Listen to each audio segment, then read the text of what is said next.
there, mommies and daddies!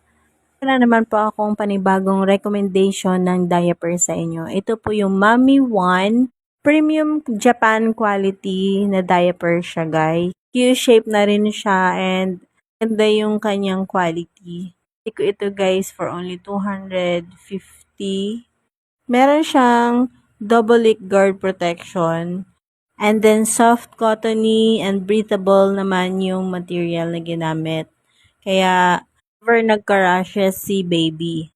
Size nga po pala tong nabili ko para kay baby. So, ilang months na rin to ginagamit ni baby. Unfit siya, guys, sa 9 kilos hanggang 11 kilos. Meron din siyang disposable tape. Kaya, kapag itatapon nyo siya, hindi siya makalat.